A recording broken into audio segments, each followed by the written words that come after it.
एक बार पहनने के लिए सोचता है कि क्या पहनूं, और हम लोग ऐसे हैं क्या क्या पहने महाराज, हम लोग चेंज नहीं कर पाते कि आज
अखिल कोटि ब्रह्मांड नायक परात्पर परब्रह्म परमात्मा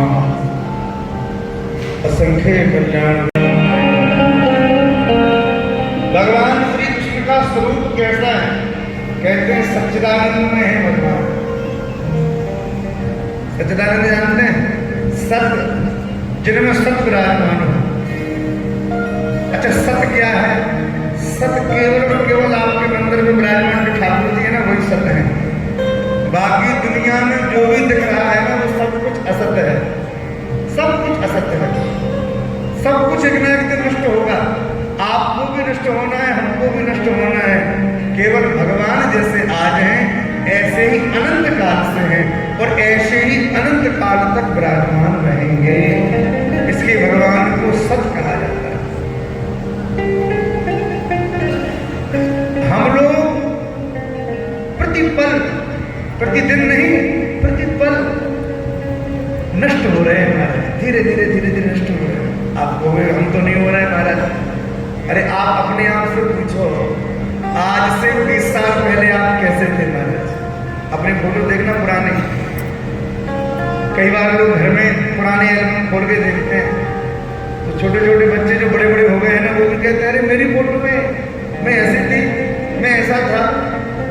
अरे भाई, तुम जैसे दिख रहे हो वैसे ही थे, पर अब अंतर क्यों आ गया? क्योंकि तुम दिन पे दिन नष्ट हो रहे हो, आगे बढ़ रहे हो।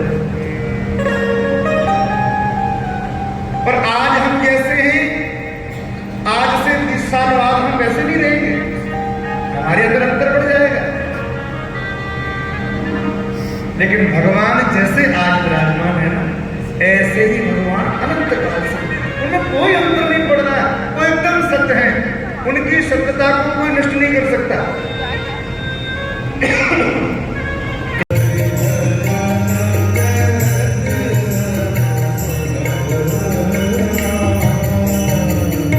केवल भगवान भगवान का भजन ही सत्य है, बाकी सब कुछ असत्य है। इसलिए सच्चिदानंद भगवान सत्य। दूसरा रूप क्या है? सच्चिदानंद। जिनकी चेतनता से हम और आप चेतन है वो है चिदानंद। जिनके बोलने से हम और आप बोल रहे हैं, जिनके देखने से हम और आप देख रहे हैं, जिनके सोचने से हम और आप सोच रहे हैं, जो हमको जैसा करा रहे हैं वैसा किए जा रहे हैं। बोलो राधे राधे।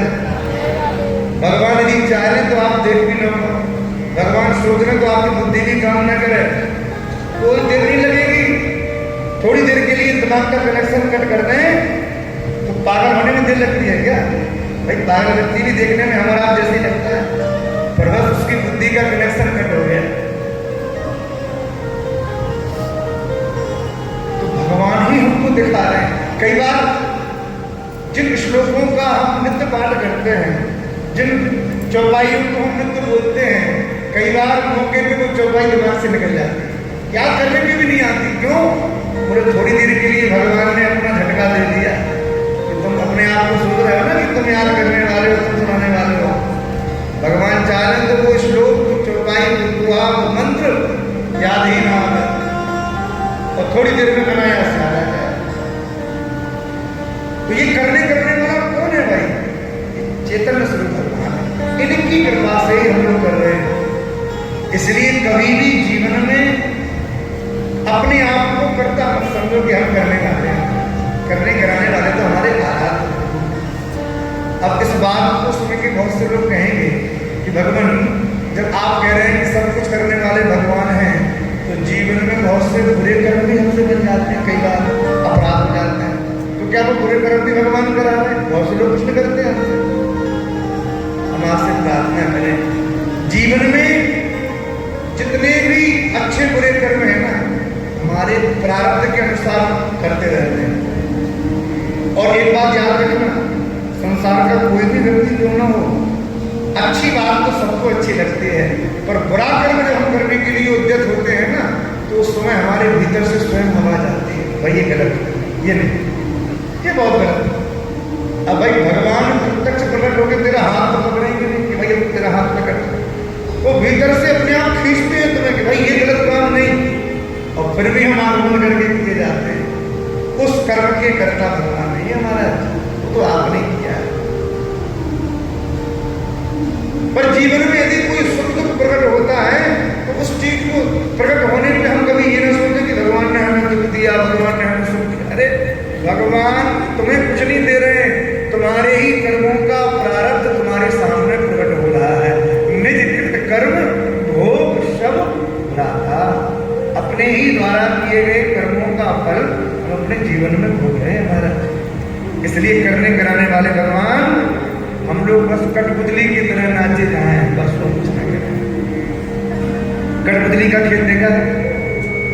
सबने देखा होगा। कठपुतली नाचती है तो क्या वो स्वयं नाचती है क्या? बताओ, कठपुतली स्वयं नाचती है क्या?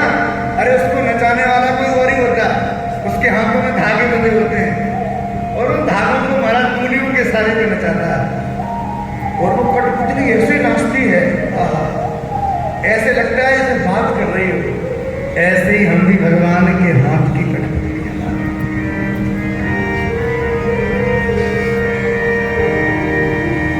कठपुतली में तेरी,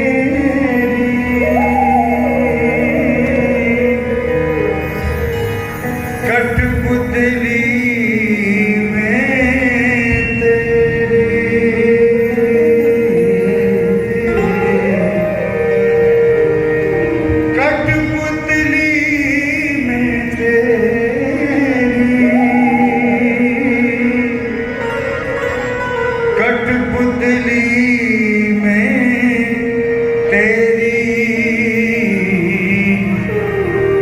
प्रभु जी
उसको बाहर निकालो, उसके अग्रभाग पे जो बिंदु लगता है ना उसको कहते हैं शीघ्रांश।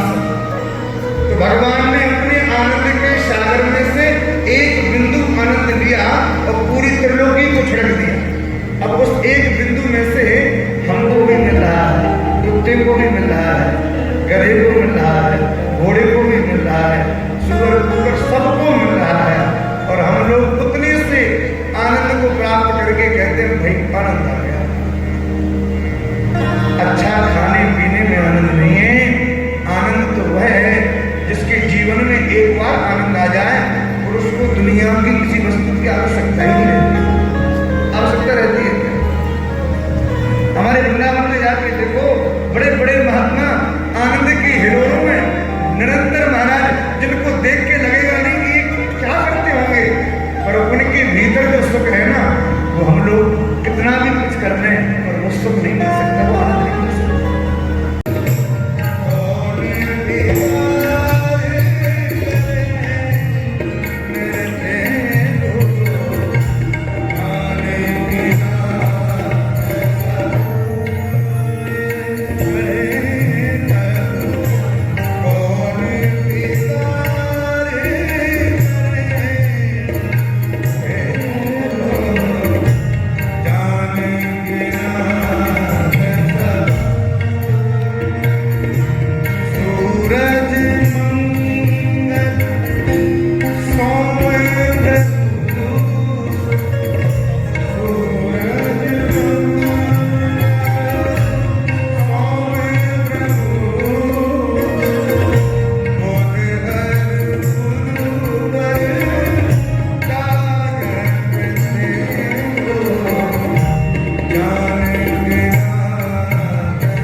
नवग्रहों की स्थिति कितनी बिगड़ जाए, हमारा बाल भी काम करें। इसलिए दैहिक दैविक भौतिक इन तीन तापों को नष्ट करने वाले जीवन में जब आता है ना, तो संसार के लोग स्वयं भी परेशान होते हैं और दूसरों को भी परेशान करते हैं। संसार का व्यक्ति यदि बीमार हो जाए तो स्वयं तो हॉस्पिटल में है और वहां पड़ा पड़ा देखता रहता है कि कौन कौन हमें देखने नहीं आ रहे हैं, कौन कौन आ रहे हैं वो नहीं, कौन नहीं आ रहे हैं, इस बात पर ज्यादा ध्यान। और कई बार जब मिलते हैं ना तो बड़े चाव से कहते हैं, अच्छा देख लिया हमने, कितने दिन हॉस्पिटल में रहे, एक भी दिन नहीं आए।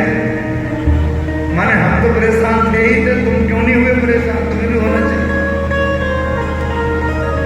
पर यही देहिक ताप जब किसी संत महापुरुष के जीवन में आता है तो भैया वो स्वयं परेशान तो होते हैं पर वो संसार को अपनी परेशानी नहीं बताते। और जब वो संसार को अपनी परेशानी नहीं बताते तो उनकी परेशानी को दूर करने के लिए हमारे आराध्य भगवान को स्वयं प्रकट होना पड़ता है। यह विश्वास की बात है। जगन्नाथपुरी भगवान जगन्नाथ विराजमान है। जगन्नाथपुरी में रहने वाले एक महात्मा थे जिनका नाम था श्री माधवदास जी महाराज। बड़े ध्यान से सुनना आप लोग। श्री माधवदास जी महाराज बड़े उच्च कोटि के धर्मानंदी महात्मा, नित्य प्रति भिक्षावृत्ति करते हैं, रोज कहीं न कहीं जाके भिक्षा मांगते हैं। बड़े बड़े घर के लोग उनको सुंदर सी भिक्षा देते हैं। पर वो महात्मा भी बड़े विचित्र, एक बुढ़िया के दरवाजे जाते और बुढ़िया ने कभी उसको भिक्षा तो दी नहीं, महात्मा जी को गाली ही देती जब देते। महात्मा जी जो उनके लिए हाथ जोड़ के खड़े रहते उनके दरवाजे नहीं जाते, तो महात्मा जी को बुढ़िया गाली देती उनके दरवाजे जाते। किसी ने कहा, महाराज माधवदास जी ये बुढ़िया आपको गाली देती है, आप क्यों जाते हो? माधवदास जी ने मुस्कुरा के कहा कि क्या करें, जहां जहां जाते वहां लोग सम्मान करते हैं, आदर देते हैं, पूजा करते हैं, आरती उतारते हैं, तो इतना सब सम्मान आदर बचाने के लिए थोड़ी गाली की नमकीन का स्वाद भी ले लेते हैं। ज्यादा मीठा खाने के बाद कुछ नमकीन खाने की इच्छा होती है ना, तो बुढ़िया के घर जाके थोड़ी नमकीन खा लेते हैं। महात्मा की अपनी मस्ती। एक दिन माधवदास जी महाराज गए और वो बुढ़िया अपने घर में, पुरानी जमाना था, चूल्हे के ऊपर पोता लगा रही थी। पोता लगाते लगाते जब माधवदास जी दरवाजे पर पहुंचे तो उस बुढ़िया ने क्रोध में भर के जो पोता हाथ में था कहा, रोज रोज चला आता है, न कुछ करना न धरना, ही मांगने के लिए आ जाता है। आज तो तुझे तेरी खबर लूंगी। पोता लेकर पोता फेंक के मारा। जैसे ही पोता माधवदास जी की तरफ फेंका, माधवदास जी महाराज ने उस पोते को बड़े प्रेम से हाथ में ले लिया और उस बुढ़िया से कहा, माँ तुमने मुझे पोता दिया है ना, भगवान तुम्हें भी पोता देगा, ये मैं कह रहा हूँ। ऐसा भगवान ने आशीर्वाद दिया। माधवदास जी ने तो चले गए। कुछ दिनों के बाद उसकी बहू महाराज गर्भवती हो गई। उसके कई वर्ष से बेटा नहीं हो रहा, पोता हो गया। जैसे ही पोता हुआ तो बुढ़िया समझ गई कि ये निश्चित महात्मा जी की कृपा से हुआ है। अब वो महात्मा को ढूंढती माधवदास जी को, माधवदास जी कहीं मिलते नहीं, कहाँ जाए? लोगों ने कहा, महाराज आप क्यों नहीं जाते? बोले अब वो मुझे गाली नहीं देगी, अब तो उससे प्रेम करेगी, इसलिए मैं नहीं जा रहा। ऐसे माधवदास जी का स्वास्थ्य बिगड़ा था, पेट गड़बड़ हो गया। दिन भर सोच की क्रिया करते, पूरे दिन भर अच्छे खासा किसी का बढ़िया से अच्छा शरीर हो और यदि पेट खराब हो जाए, 2 4 5 10 बार यदि शौच की क्रिया करे तो हमारा शरीर पूरा ढीला पड़ जाता है। माधवदास जी, अच्छा महात्माओं में जब जितने बार व्यक्ति शौच क्रिया करेगा उतने बार स्नान भी करेगा। माधवदास जी सुबह से लेकर शाम तक एकदम व्यस्त हो गए, अपने बिस्तर से उठ ही न पावे, अपनी आसन से उठ ही न पावे। श्री जगन्नाथ जी ने सोचा कुछ तो हम करें, इतनी सेवा करता है ये, कभी तो जाके देखें क्या हो गया। हमारे जगन्नाथ जी एक बालक के रूप में माधवदास जी की कुटिया में पहुंचे और माधवदास जी से कहा, बाबा लाओ हम तुम्हारी सेवा करें। माधवदास जी की सेवा करने लगे भगवान। माधवदास जी को उठा के महाराज शौच की क्रिया कराते, स्नान कराते, वस्त्र पहनाते, यहाँ तक कि उनके गंदे वस्त्रों को भी साफ करते। इतनी सेवा जब भगवान जगन्नाथ ने बालक के रूप में करी तो महाराज दास जी के मन में आया कि आज के जमाने में तो सगा बेटा माता पिता की सेवा नहीं करता, और ये कौन सा बालक है जो इतनी सेवा कर रहा है। महाराज दास जी ने बड़े प्रेम से पूछा कि भाई तुम्हारा नाम क्या है। भगवान बालक के रूप में तो बोले मेरा नाम गोपाल है। अच्छा, कहाँ रहते हो तुम? अरे मंदिर में रहता हूँ, जगन्नाथ जी के मंदिर में रहता हूँ। माधव दास जी ने कहा तुम मंदिर में रहते हो, हम भी मंदिर में नित्य जाते हैं, पर आज तक हमने तुम्हें कहीं देखा नहीं, तो मंदिर में कहाँ रहते हो? भगवान ने मुस्कुरा के कहा माधव दास जी तुमने भले हमें न देखा हो, पर हम नित्य आपको देखते थे कि आप रोज आपको देखता। आपने भले मुझे न देखा हो, पर मैं रोज आपको देखता हूँ।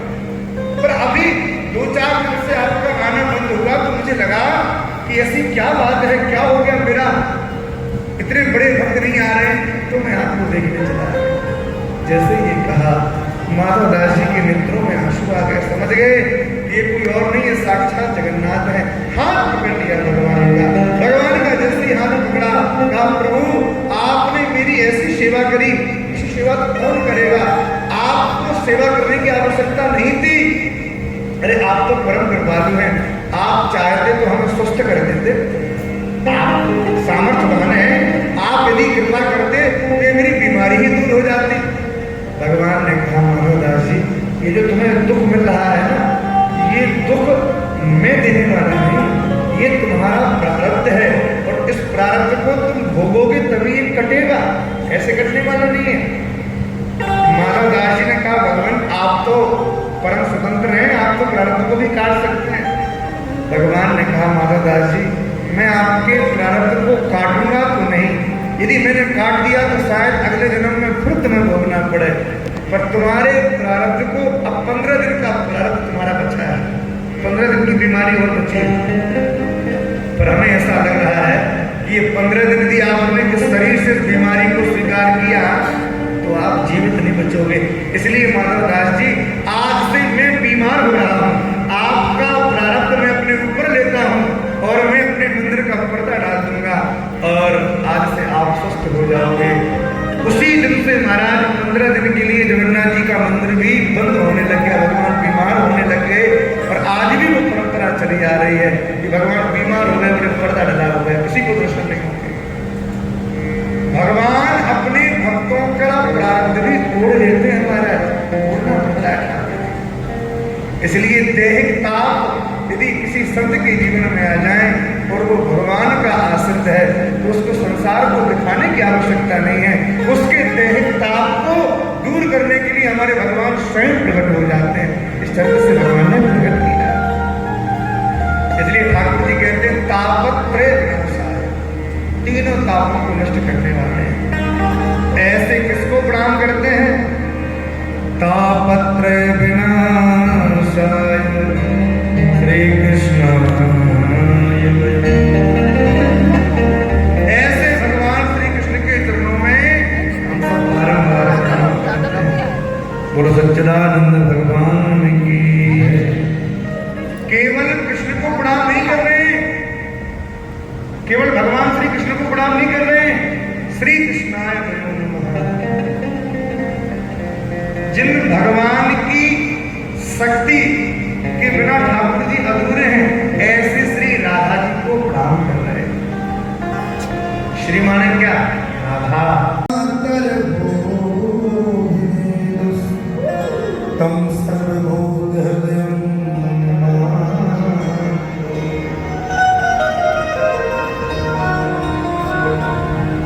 भगवान सुखदेव जी ने जो कथा सुनाई है ना भगवान श्री कृष्ण की, श्री राधे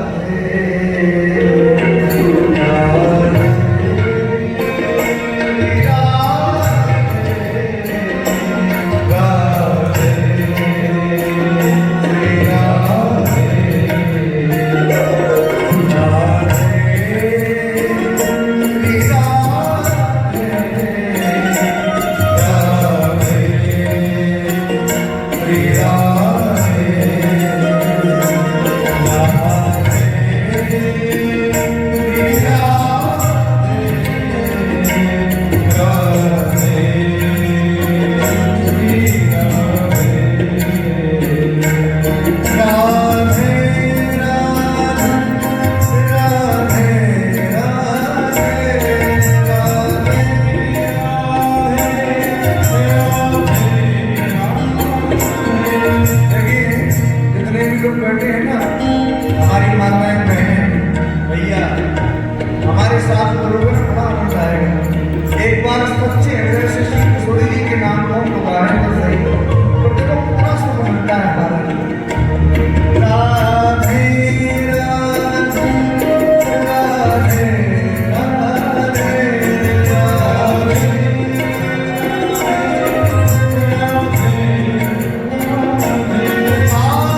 निर्मा सर्वोपचारार्थे गन्धाक्षपुष्पाणि समर्पयामि।